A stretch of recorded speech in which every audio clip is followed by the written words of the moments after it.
Parole aux auditeurs. Exprimez-vous. Bonsoir à toutes et bonjour à tous ceux qui nous calculent le monde. Bienvenue donc à notre spéciale émission du Jacques Roger Show, votre espace de libre expression. Ce soir, la parole aux militants de base du PDCI-ADA. Après donc la radiation du président Thiam de la liste électorale, certains évoquent aujourd'hui une nouvelle procédure judiciaire qui pourrait, selon eux, fragiliser davantage le parti ou remettre en cause son leadership. Pour comprendre cela, qu'en est-il réellement? S'agit-il d'une simple bataille juridique ou d'une nouvelle étape de la crise politique? Vous, militants de base, comment vivez-vous cette situation? Craignez-vous pour l'avenir du PDCI-ADA? Faut-il une mobilisation plus forte des militants? Que doit faire la direction donc, du parti? Ce soir, nous ne sommes pas là pour parler à la place des militants. Nous sommes là pour vous écouter. Et nous vous écoutons. Respect, franchise et liberté de parole seront donc les règles de cette émission. Exprimez-vous. La parole est à vous. Monsieur, bonjour. Comment allez-vous? Présentez-vous. Êtes-vous militant du PDCI-ADA? Bonjour, oui, je suis militant du pays FDA. Voilà. Ouais. Comment allez-vous? Selon vous, comment votre parti se porte aujourd'hui? Il y a quand même beaucoup de bruit, hein, quand même. Bon, le parti se porte bien, sauf qu'il y a des militants indisciplinés qui, qui s'agitent ça et là. Donc, voilà, c'est des petits bruits qui n'ébranlent aucunement l'attitude du parti. Voilà, c'est ce que je peux dire pour l'instant. Pensez-vous qu'il existe aujourd'hui une volonté d'écarter M. Thiam de la direction du parti, selon vous? Oh, bon, une volonté de vouloir écarter le président Thiam, bon, selon les auteurs euh, de ces bruits, on peut dire oui, mais quand vous regardez le parti en lui-même, et les instances du parti, quand vous regardez les instances du parti, je ne pense pas qu'il y ait une volonté manifeste des militants dans son ensemble de vouloir demander la démission, de vouloir demander la démission ou d'évincer le président Thiam à la tête du parti. N'empêche que certains cas du PDCI-RDA n'ont jamais adhéré au leadership de M. Thiam. Selon vous, joue-t-il aujourd'hui un rôle dans la crise actuelle, selon vous? Bon, pour moi, c'est une situation qui est normale. Hein. Comment C'est une ça? situation qui est normale. Oui, c'est une situation ceux qui n'ont pas accepté l'autorité du président Thiam. Je dis, à l'avènement d'une situation nouvelle, il y a toujours des petites agitations. Parce que la plupart de ces derniers-là étaient je pourrais dire, euh, dans les grâces Mhm, du président Bédier. mhm. Bon, on n'a pas dit que ouais, le président Bédier, on ne dira pas que le président Bédier n'a pas géré le parti. Mais avec tout le respect qu'on lui doit, il a géré. Et je pense que son temps était arrivé à sa fin. Et aujourd'hui, les militants ont décidé de confier leur destinée à une autre personnalité. Alors, ces personnes qui ne se sont pas adaptées à la nouvelle vision, à la nouvelle hiérarchie du parti, c'est normal. Ils vont se jouer les enfants gâtés. Mhm, Et puis mhm, bon, voilà, ils vont s'ajouter. C'est pourquoi je dis que c'est une réaction qui est normale. mhm. Alors, avec les différentes actions en justice contre le PDCI-EDA et contre le président Thiam, craignez-vous une mise sous tutelle du PDCI-EDA actuellement?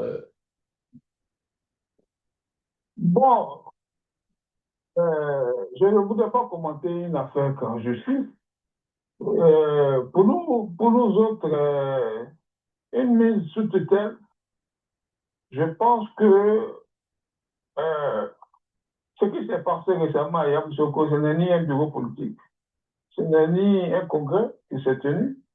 Et donc, je ne pense pas que euh,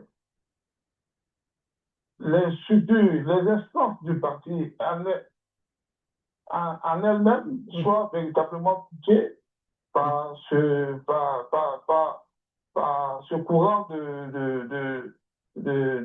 qui pourrait créer une certaine tumulte au sein du PDCI. Mais je pense que la justice étant responsable, la justice dira le droit et je pense que les choses vont se faire selon les règles de l'art. Donc, je pense que c'est une tentative, comme toutes les autres tentatives qui ont déjà eu lieu, hein, qui ne va pas prospérer parce que le PDCI est dans ses bottes, quoi. Voilà. Les militants, selon vous, doivent-ils désormais se mobiliser davantage pour défendre leur parti donc de ces institutions? Ou bien, comme vous le dites, là, c'est voilà, c'est comme ça les choses vont. Bon, les militants, je pense que le problème n'est pas au niveau des militants. Les militants sont mobilisés. Ils attendent le mot d'ordre des instances du parti. Le PDCI, quand même, c'est un parti responsable et discipliné. C'est pourquoi, malgré tout ce qui se passe, vous ne verrez pas d'animosité de la part des militants. Donc, les gens sont assez responsables et les gens sont disciplinés. Et je pense qu'il revient à la direction du parti. Merci beaucoup, monsieur. Merci beaucoup. Voilà. Un mot pour votre président, s'il vous écoute. Bon, si jamais j'avais l'occasion de parler au président, je voudrais bien le féliciter. Et puis, bon, lui souhaiter bon vent. Ben, et puis, bon, voilà, c'est ce que je peux lui dire. Et puis, bon, je pense que nous sommes à la tâche. Donc, le parti est responsable. Et je pense que les militants de base que nous sommes, nous sommes à l'intérieur. Moi, je suis à Dabou. Donc, je milite farouchement pour lui parce que je sais que l'avenir du parti et l'avenir de notre pays se trouve avec l'identité. Merci beaucoup et surtout portez-vous bien à Dabo. Ok, merci bien, M. Jacques Roger. Émission réaction donc des militants du PDCI-RDA. Alors, nous sommes encore en Côte d'Ivoire, je ne sais pas si c'est à Abidjan. Nous allons aller du côté donc de ce militant. Comment allez-vous? Dans quelle région êtes-vous? Êtes-vous militant du PDCI? Oui, je suis militant actif du PDCI, membre, membre du bureau politique. Et je suis présentement à Gagnoa. À Gagnoa, d'accord. Alors, donc, merci Oui. beaucoup. Alors, comment se porte aujourd'hui votre parti? Il y a quand même beaucoup de bruit. Hein? Comment les choses, oui, allez-y. Ok, ben, vous avez répondu à une partie de la question. Quand vous dites qu'il y a beaucoup de bruit, effectivement, c'est que du bruit.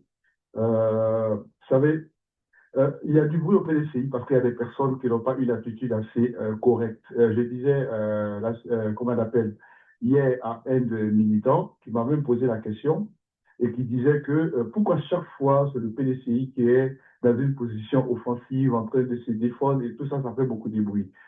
J'ai dit effectivement, on constate cela parce qu'au sein du PDCI, il y a des gens qui ont un engagement pas honnête, pas loyal, donc qui sont des fissures et qui occasionnent des incursions des personnes qui craignent le PDCI. Un parti qui est soudé où il y a des gens qui sont loyaux, il ne peut pas exister ce genre de comportement. On a un avantage. Et si le PDCI est si attaqué, c'est parce qu'on a un avantage. On a un président à la tête du parti qui constitue l'espoir du peuple ivoirien aujourd'hui et qui a les compétences pour pouvoir remettre le pays sur les rails et de pouvoir permettre au PDCI d'arriver au pouvoir. Et donc, c'est tout ça qui crée le mécontentement des gens en face. Et comme en interne, on a des personnes qui servent de porte d'entrée, donc ça crée tout ce vacarme-là. Sinon, en réalité, le PDCI se porte bien. le président est à la tâche. Tout le monde crie partout, il faut qu'il soit présent. Je ne pense pas que ce soit sa présence qui puisse marcher, mais c'est plus les idées. Il faut que les gens s'accordent avec le président et qu'on écoute ce que le président demande de faire, la stratégie qu'il met en place. Et si on s'engage pleinement dedans, je pense que tous ces bruits-là vont s'arrêter. Il n'y a que la loyauté. Il n'y a que la loyauté qui peut éviter tous ces bruits. Il faut que les militants maintenant apprennent et sachent ce qu'ils veulent. S'ils n'ont pas envie, il y a deux choses. Soit vous vous engagez dans la voie du combat que le PDCI mène, ou vous voulez servir d'autres personnes à l'extérieur. En ce moment, vous les rejoignez à l'extérieur et tout sera tenté. Sinon, nous travaillons et le PDCI va bien. Pensez-vous qu'aujourd'hui, il existe une volonté donc d'écarter M. Tidiane Thiam de la direction du parti? Mais une volonté quoi, d'une minorité. C'est toute une minorité. Est-ce qu'on peut parler d'une minorité? De quelques personnes. De quelques personnes, en fait, qui servent le lit, parce qu'aujourd'hui, si on leur pose la question, on essaie de discuter avec eux, ils n'auront aucun argument. Cette personne-là, il y a des gens qui étaient là depuis avant que le président Tidiane Thiam n'arrive. Ils ont apporté quoi au PDCI? Mais aujourd'hui, depuis que le président Tidjane Thiam est arrivé, son entrée dans l'arène politique en Côte d'Ivoire effraie plus d'un, et ça je le dis, effraie le régime. Personne ne veut le voir comme on appelle, la vie politique de la Côte d'Ivoire parce que c'est un potentiel vainqueur de toutes les échéances qui pourront se décliner devant les années comme on appelle, les années et les jours à venir. Donc aujourd'hui, les gens qui veulent se maintenir au pouvoir, Tidjane Thiam devient un élément dangereux. Donc pour eux, donc il faut l'écarter. Qu'est-ce qu'ils vont faire? Ils vont utiliser des individus stupides, non loyaux au sein du parti. On va les utiliser pour pouvoir semer le désordre au sein du parti et dire que lui, le président Tidjane Thiam est décrié. On ne peut pas décrire quelqu'un qui a été élu à plus de 90%, à plus de 95%. C'est pas possible. Je pense que c'est des manœuvres le président Tidjane Thiam est beaucoup aimé. Aujourd'hui, les gens ont échoué. Les gens échouent. Maintenant, ce qu'on va faire, on va instrumentaliser la justice pour que la justice fasse le travail que les gens n'ont pas pu. Ils ont essayé à plusieurs reprises, ils n'arrivent pas. Donc maintenant, il faut instrumentaliser la justice pour pouvoir le faire. C'est juste une minorité, c'est quelques personnes qui servent de lit à des gens qui veulent déstabiliser juste le président. Mais je pense que ce projet voit l'échec. Donc, si je comprends bien, avec les différentes procédures judiciaires aujourd'hui visant donc votre parti, hein, vous paraissent telles purement juridiques ou également politiques, selon vous? Non, c'est des décisions politiques. Parce que rien ne justifie tout ce qui s'est fait. Actuellement, on est dans, j'ai dit, et j'ai l'habitude de le dire, on est dans une politique déformée, défigurée, et qui est sanguinaire, qui est malpropre, qui est malsaine. Donc, on utilise à souhait tous les instruments, on ne leur donne pas leur image réelle, leur fonction réelle. On instrumentalise juste ces trucs-là pour pouvoir assouvir ses fins, c'est tout. Donc, toutes les décisions aujourd'hui qui sont prises au niveau de la justice sont des décisions iniques, fausses. Surtout, et ça je le dis, pas parce que je suis PDCI, mais moi, à un moment, je prends beaucoup de recul et je donne une appréciation très objective. Et j'ai dit que quand il s'agit d'un individu, voilà ce qui se passe. Surtout quand il s'agit du président Thiam, qui ferait tout le monde, bon, on instrumentalise la justice pour pouvoir faire barrière. On peut en dire beaucoup, voilà. C'est la décision instrumentalisée, donc c'est des décisions politiques. Donc, dans ces conditions, craignez-vous une mise sous tutelle du PDCI-RDA ou jugez-vous cette inquiétude exagérée? Bon, je peux dire que je crains, mais il faut être honnête. Je crains parce qu'aujourd'hui, quand on n'a pas une justice qui est objective, elle peut tout dire. Mettre le PDG sur tutelle, ce serait une aberration, une bêtise, une erreur grave. Mais pour l'instant, je pense qu'on n'en est pas là. On attend et on avisera. L'avant-dernière question, comment préservez-vous, si vous voulez, l'unité du PDCI-RDA malgré les divergences actuellement internes? Parler de divergence, oui, il y a des individus malveillants. Il faut juste aujourd'hui les conduire toujours dans l'échec et après arriver à les asseoir, que eux-mêmes ils prennent conscience de tout ça. Moi, j'ai juste un message. Vous savez, le parti, la Côte d'Ivoire a beaucoup souffert. Aujourd'hui, je pense que la Côte d'Ivoire est en train d'emprunter la voie avec l'aide du PDCI et surtout à sa tête le président Tidjane Thiam pour renouer avec une vie, une Côte d'Ivoire réconciliée et tout ça. Et je suis très croyant, et moi je pense que tout ce qui arrive, il y a une épuration qui doit se faire au parti parce que Dieu n'a pas besoin de personnes cupides pour pouvoir relever la Côte d'Ivoire. Il a besoin de personnes honnêtes, correctes, engagées, et quel que soit le nombre, pour pouvoir remettre la Côte d'Ivoire sur les rails. Il faut que les gens comprennent ça. Personne n'a créé cette terre, c'est Dieu qui l'a créée. Et je pense qu'il a suffisamment écouté le cri de cœur des Ivoiriens, mais ceux qui se montrent cupides et qui ne sont pas à la hauteur pour pouvoir remettre le pays sur les rails, progressivement, parce que le PDCI était parti fondateur de cette Côte d'Ivoire. Et donc, c'est avec la Côte d'Ivoire que Dieu va, avec le PDCI que la Côte d'Ivoire va relever la Côte d'Ivoire, mais avec ceux qui seront honnêtes. Je pense qu'on a des exemples dans la Bible pour nous les croyants. On n'a pas besoin d'un grand nombre de personnes honnêtes, mais si on en trouve quelques-uns honnêtes qui sont à côté du président Thiam, je dis, et moi je garde la foi, le PDC reviendra au pouvoir, et à partir de là, on va racheter tous nos frais, c'était égaré à un moment. Voilà. Merci beaucoup. Avant de vous laisser partir, un mot pour le président si vous écoutez en ce moment. Ben, je lui dis toujours, il peut compter sur notre engagement, il peut compter sur nous et qu'il ne se décourage pas, c'est surtout le mot que je lui dis parce qu'il reçoit beaucoup d'attaques.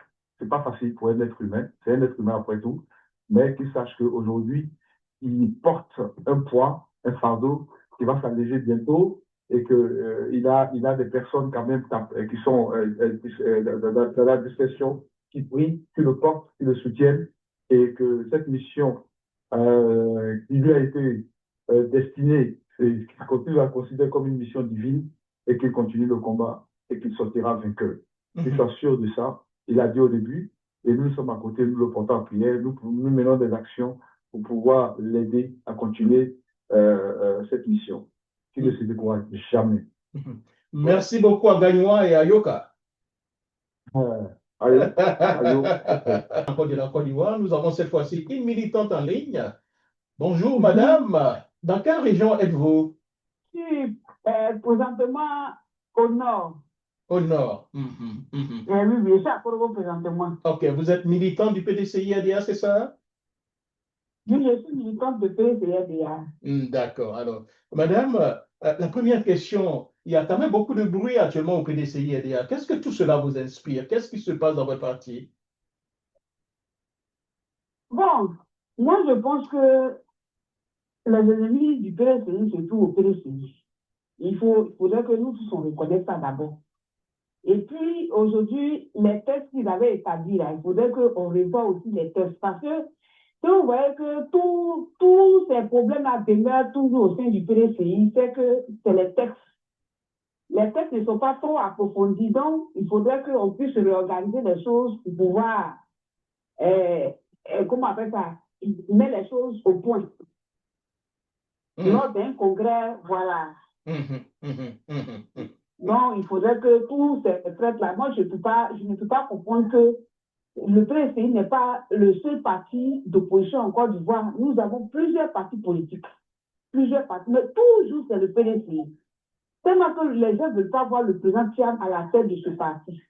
Nous, on a besoin, quand on dit une élection, il faut choisir la personne qui peut nous faire gagner les élections. Pas une personne qui va nous faire perdre les élections.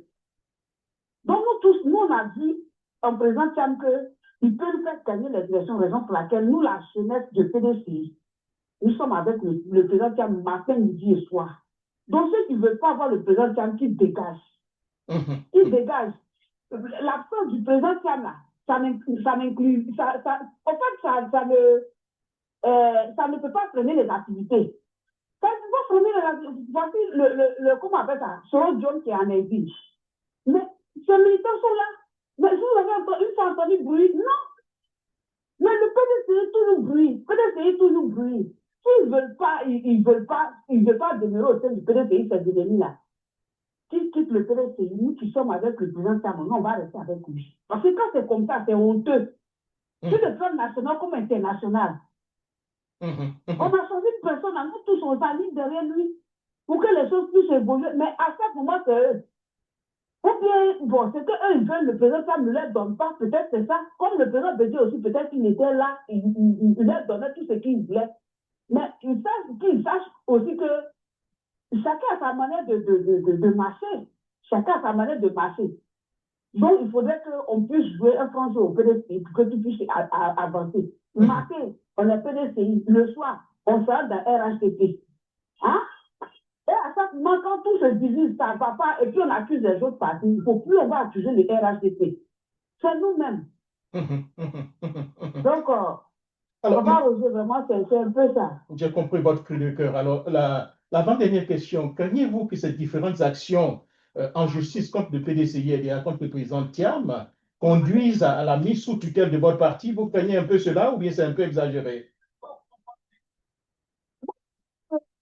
Ça ne sert à rien d'envoyer traduire le PDCI en justice. Parce que ce parti-là, ça nourrit tout le monde ici. Tous ces partis politiques que vous voyez en Côte d'Ivoire là, tous ces partis politiques sont sortis du PDCI. Pourquoi traduire ce parti? Parti qui t'a apporté beaucoup de choses, qui t'a donné beaucoup de choses. C'est parce qu'aujourd'hui, nous sommes dans l'opposition qu'on va se comporter comme ça. Au contraire, on doit montrer au monde entier que l'image qu'ils veulent de nous, là, ce n'est pas ce qu'on va leur montrer. Mais aujourd'hui, là, traduire le PDCI, est-ce que c'est la solution? C'est la solution. Bon, et vous allez traduire le PDCI, là. On va gagner quoi? Aujourd'hui, quand vous prenez la clé même de la Côte d'Ivoire, il faut être dans la main des Français. Donc, eux, là, ils peuvent créer quoi? Ils peuvent jouer quel rôle dedans? Si le monsieur là-bas, peut-être, il est en train de voir comment il va travailler pour que vraiment, ce qu'on peut remettre aux Ivoiriens, c'est de ça que nous sommes en train de lutter. Mais eux, là, ils veulent prendre le PDCI, diviser le PDCI, gâter même le PDCI pour ne pas avoir le président Thiam à la tête. Mais qui se disent, ils n'ont qu'à qui se disent que ça ne va pas marcher. Parce qu'ils vont beau faire, ça ne va pas marcher aujourd'hui, demain. Leur plainte, là, ils n'ont qu'à aller retirer. S'il y a autre solution, on s'assoit et puis on discute. C'est tout. Et nous tous, on s'aligne derrière le président. On va me traduire le PDCI. Moi, quand il y a pas ça, là, ça m'énerve même. Ça m'énerve. D'accord, madame. C'est quelle sorcellerie, ça, là? Hein? Merci beaucoup, madame. Merci beaucoup. Si le président était en face de vous, un mot pour lui, s'il vous écoute en ce moment. Le président est à côté. Non, j'ai dit si vous écoutez en ce moment, qu'est-ce que vous allez lui dire?